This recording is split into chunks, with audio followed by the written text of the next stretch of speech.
Well, welcome everybody. Tim Watrous here with Digital Advisors, and happy to be here with Kevin Gordon, president of Capital Advisors, back for our weekly K-12 politics and tech update. Kevin, thanks for being here. Great to be with you.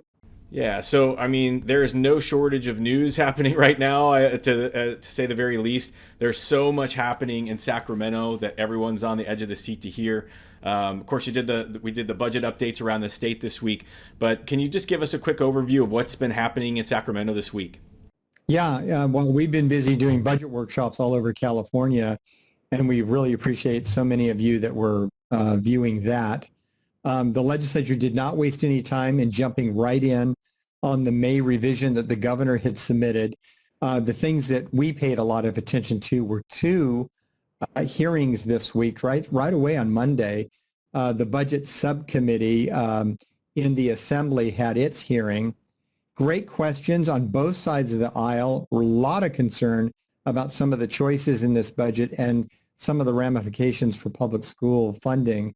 I think one of the biggest questions was there's a mix of money that's coming from the federal government and other ways to try to deal with some of the cuts we have, but not every district gets it. And if there was a different mix of exactly how school districts get the money, could we do a better job at mitigating the impact, particularly of the really deep cut on LCFF? That 10% cut to LCFF is going to be really hard to shoulder. What we're hoping for is some action by the legislature, and given the mood of both that hearing and then as well, the full Budget and Fiscal Review Committee of the State Senate met on the Senate floor. A lot of very similar questions and criticisms about how this budget approaches education. One of the big issues was that they could all tell that Prop 98 was being treated as a ceiling, not the floor that it is. So if they can do more to mitigate the impacts of this budget on local school districts, and we're able to get some kind of federal relief, and I know there's a lot of skepticism about the feds doing something, but I'm actually optimistic when you see some of the movement that's been going on. So we'll see what happens with those two things. So that's in the legislative arena. And then the state superintendent was obviously active this week with some online, very broadly attended events that he did on reopening. And I think there were a lot of people who were looking for sort of the silver bullet. And really, I think what the superintendent was trying to do was just make sure that people were hearing each other and it was an open forum for input, and that they could come away as policy leaders learning that much more about what's going on, what other people are doing. But I do believe there will be further guidance coming. But remember, at the end of the day, it's only guidance. The toughest decisions that have to be made are not going to be made for you. And it's a bummer. This is one of those times where we probably would like a little bit more top-down help from the state, but it's probably not going to be there. They're going to leave it up to local communities and districts to make, I think, some of the toughest decisions. So that's this week. It's been a busy week. We've got a couple of other things going on at the Capitol as well. Today, there was a press conference by the governor, and I think that's our next issue, right, Tim? Yeah, just one quick thing. I learned a new term this week, and I think we're all learning as we go. But State Superintendent Thurmond, when he announced, we're actually in one of those meetings announced something called shift learning, something you'll all be hearing about a little bit more. But students sort of rolling in shifts. And so the students that are on site are certainly going to be receiving some services there, but you're still going to have those others in shifts on the distance learning side. So get ready and get used to hearing that term. When you hear shift learning, they're talking about shifts of students rotating in and out of the school districts and the sites themselves. So yeah, just wanted to add that, and definitely if we can talk about the press conference today, some big news came out, and yeah, please fill us in. Yeah, so the governor is doing his daily press conference, and with it, they did release some information about the very intense focus that they're launching on contact tracing. And, to look at it initially, I'm always scanning that stuff and watching what the governor's saying, trying to look through it to see what the implications could be for education.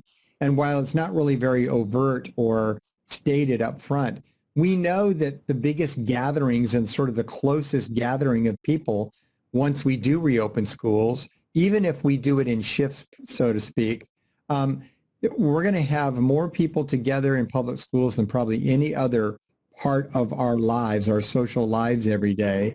So this contact tracing issue has really big implications for public schools. I'm not really sure what all of them are yet, but I do know that we're likely to get some pushback from parents and local communities who are going to be concerned about some of the privacy implications. And I know, Tim, you and I both talked a little bit about that. Yeah, I mean, when you think about the technology behind the contact tracing, it's definitely something everyone should learn more about. And we don't want to take too hard of a stance on one side or the other, but there is a lot of data that's going to be collected and used to try to help us all. And we just should all make sure that we take the time to understand what that means. And, I would just say let's investigate a little bit more. Let's keep our eyes on what's going on in Sacramento. And there is a technology back end to this that we all want to be aware of and understand kind of where that data is, where it's going, how it's being used. Because I think that will help. It'll help you as a leader deal with those parents that are going to come in with the concerns. If you can sort of understand a little bit about that data, I think that'll really be worth a little bit of investment of your time. Yeah. And there's not a lot of answers right now. So you stay tuned, and we're going to actually be giving you some of those answers, some of that information. And obviously the governor's office will be doing the same with all of the vast partners they have that are involved with this endeavor. Very ambitious effort underway at the Capitol today on that. Yeah, that's going to be a hot topic for a while, so we'll keep you posted on it. Let's talk about the Ed Week and the coalition letter that came out. Can you talk a little bit about how that could impact folks? Yeah, I mean, it was significant that Ed Week did do a write-up about what's going on in some of the biggest urban districts in the state, because it sends out a message that, frankly, our policy leaders in Sacramento and in Washington, D.C. need to hear. The headline was, quote, "It's too expensive to reopen schools," unquote. And really what they're talking about is what it takes to do all the things that involve money, like safety and quality, the health concerns that have to be ameliorated, the technology issues that we still have to spend money on. In the midst of the deepest cuts that we've ever had in a single year, people are really understanding that you can't do these two things at the same time. It's a great message for policy leaders to hear, so they try to do something to help us. I talked to one school leader today who said, well, we are going to reopen. I mean, people are making plans to reopen. So they thought it might be bordering on a little hyperbole to say that we can't. And I said, no, we've got to be realistic and practical with policy leaders about what it means. We might be able to reopen, but we're going to be compromising a lot of the other things they expect us to do. We cannot do both, reopen and do all these other things. That is for sure. So we may reopen, but quality and safety could suffer if we do it wrong and we don't have more fiscal relief from leaders. So I think those headlines are good. And then the second one was the Ed Coalition letter from the major statewide groups in California, both labor and management. Very significant, very powerful letter. Happy to try to make that available to you. And perhaps we can put it online or make it available to you guys when you click in to the broadcast. We'll try to figure out a way to make that something that you can take a look at. It's a great letter. It really makes a lot of good arguments to the legislature about things that they got to think about. One of them starts with the balance of the cuts on education compared to the rest of the budget. It's a really good question that needs to be asked. We sometimes get into the weeds and we're focused on the cuts to education and how we want to try to mitigate those, but we're not looking at the entire budget to see what cuts are going along across the budget. And I think there's some serious balance issues here. One of the things to just note amongst many is the fact that they don't use a penny of the state's rainy day fund, the main budget stabilization account, to help out schools. And there's a lot of interest in wanting to maybe balance that a little bit more. They basically just used a very anemic rainy day fund that was established for education, but they didn't start putting money into it till very recently. So there's nothing there. It doesn't make sense for us to be completely dependent only on that and not share in some of the larger budget stabilization act money when we're 40% of the budget. It's just not right. So we'll be looking into that too. Well, Kevin, I just want to say, I'm pleased to see that people are using their collective voice to make noise right now, because we need all the help we can get, obviously, to offset these state cuts and really get active. This is the time to be active. If you've been on the fence, Now you want to really get involved with this process. There's a lot of potential help that could come or not come, and don't miss the opportunity to chip in and support that. One of the things that we talked about beforehand, Kevin, was Google and Microsoft. They made some pretty significant announcements this week around getting some additional tools in their systems to help students with special needs. And as we all switch to remote learning, some of the folks that have had the hardest time with this transition are those students and the parents trying to support them at home. So we want you to know, if you're using Windows or Chrome, whichever ecosystem you're living in, please take the time to look at those new improvements this week, because they will help students, and parents who are trying to support them, help them as they're trying to learn and use the wonderful tools you're rolling out to them. And just to be clear, when you saw ADA, you might have been thinking, daily attendance, but we're talking about Americans with Disabilities Act and your obligations to serve those students with special needs. It's challenging right now, but again, some help arrived this week. Make sure you take advantage of those opportunities. Now, the Council of Great City Schools has been pretty active, Kevin. And can you talk a little bit about what they've been up to this week? Yeah, well, we made some reference to them in one of our prior broadcasts, and I wanted to make sure I was really clear about this. They are leading a really important effort back in Washington, D.C. to focus on stimulus that would affect public schools. So we know that the HEROES Act was a $3 trillion initiative by House Democrats, and it hasn't landed all that well in the U.S. Senate, but it has sparked conversations about where do we go for the fifth round of stimulus. While the Council of Great City Schools and the education community don't have a separate bill per se, they are in favor of key things that are important that they're trying to interject, and it could end up being in a round of fifth stimulus, which would be good.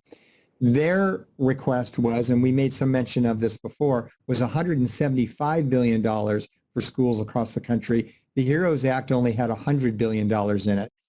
They also have $13 billion in for IDEA specifically, above and beyond that 175, $12 billion in additional Title I funding, and $2 billion for E-rate, which is going to be important as well. That whole package is really an essential package. And we're pushing on that and advocating for that. And it was in a lot of the sample letters that we had put out statewide to folks that were looking for letters to send to their elected officials. So I wanted to give a little shout out to the Council of Great City Schools for the great advocacy that they're helping to lead, along with some of the other national education organizations. Yeah, thanks, Kevin. And I'll just pile on to that. When you hear E-rate, you typically think about a program that was built to help us get access within schools. And this $2 billion is very different from your traditional E-rate. This would be the first time that E-rate would inject dollars into our system to support remote access. So that's $2 billion to help you with distance learning. And, to sort of pile onto that, here in the state of California, we actually have a pretty powerful bill that's been presented. And maybe you can talk about that. There's some additional help that might be coming locally here, Kevin. Yeah, is this Maritsushi measure? Yeah, exactly. Yeah.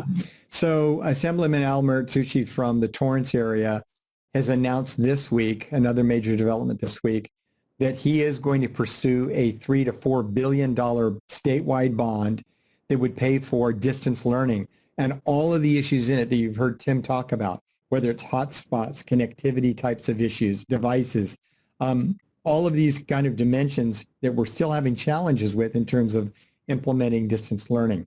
That would be huge.